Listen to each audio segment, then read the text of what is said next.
అంటే ఇక్కడ ఇంకొక నెగిటివ్ గా మనం మాట్లాడితేనండి, అలాగా కమిట్మెంట్ ఇచ్చే అవకాశాలు పొందే వాళ్ళు కూడా చాలా మంది ఉన్నారు. ఇది మాత్రం మర్చిపోకూడదు. అది ఆ విషయం మరి చిన్మయ్య గారికి నిజంగా తెలిసే ఉంటది. తెలియకుండా ఇండస్ట్రీలో ప్రతి విషయం గురించి మాట్లాడే చిన్మయ్య గారు నెగిటివ్ విషయాలు కూడా ఆవిడకి తెలిసే ఉంటాయి. అంటే కమిట్మెంట్ ఇచ్చే అవకాశాలు పొందే వాళ్ళు మాక్సిమం 80% ఉన్నారు.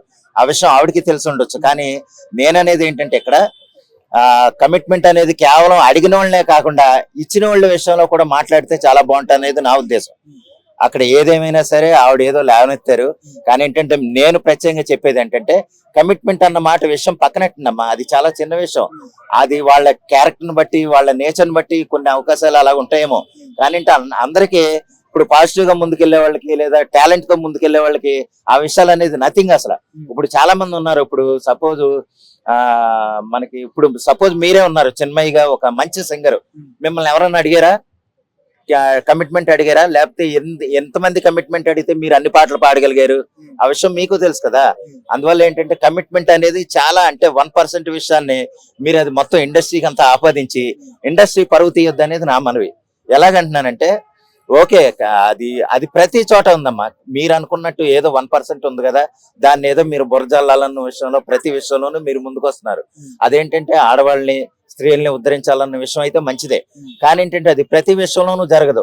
లేదు ఒకవేళ మీరు ఇండస్ట్రీలోనే జరుగుతుందని మీరు ఒక నెగిటివ్ గా ప్రచారం చేయదలిస్తే అది ప్రతి చోట ఉంది, ప్రతి డిపార్ట్మెంట్ లోనే ఉంది. ఇప్పుడు రోడ్డు మీద వెళ్తున్న కమిట్మెంట్ ఉంది, లేదా కాస్టింగ్ కౌచ్ ఉంది, లేదా ఇండస్ట్రీలో వేరే వేరే చాలా గవర్నమెంట్ డిపార్ట్మెంట్ లో కూడా చాలా ఉన్నాయి.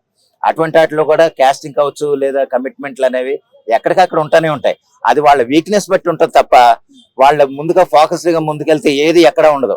మీరు లొంగిపోయి ఉంటే కనుక మీకు అవకాశం ఇస్తారు అని అంటే అలా ఇస్తేనే మీరు అవకాశం ఇస్తానంటే కనుక అది మీలో లోపం తప్ప అది వాళ్ళు అడగటంలో తప్పు కాదు. అందువల్ల ఏంటంటే ఆ విషయంగా మీరు మీ టాలెంట్ నమ్ముకుని మీరు ముందుకెళ్ళాలి తప్ప మిమ్మల్ని ఫోకస్డ్ గా మీ హార్డ్ వర్క్ తో మీరు ముందుకెళ్తే మిమ్మల్ని ఎవరో కమిట్మెంట్ లేదు లేకపోతే కాస్టింగ్ కౌచ్ అనే విషయాలు చెత్త అన్నమాట.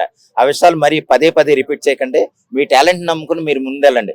మీరు ఎదగాలన్న విషయాన్ని మీరు ముందు చూసుకోవాలి తప్ప కాస్టింగ్ కౌచ్ ఉందేమో, నేను వెళ్ళలేను, నన్ను ఎవరన్నా అడుగుతారేమో అన్న విషయాలు వదిలేయండి. మీరు ఎదగాలనుకున్నప్పుడు, మీరు ముందుగా ఆ ఇండస్ట్రీలో నేను నిలదొక్కోవాలనుకున్నప్పుడు, కొన్ని లక్షల మంది ఉన్నప్పుడు వాళ్ళలో మీకే ఎందుకు ఇబ్బంది? చాలా లక్షల మంది, కోట్ల మంది పనిచేస్తున్నారు. ఒక సినిమా షూటింగ్ జరుగుతుందంటే కనీసం 1000 మంది సుమారు అందులో ఉన్నారు. 1000 మందిలో ఆడవాళ్ళు కనీసం 200 మంది 300 మంది పైగా ఉంటారు.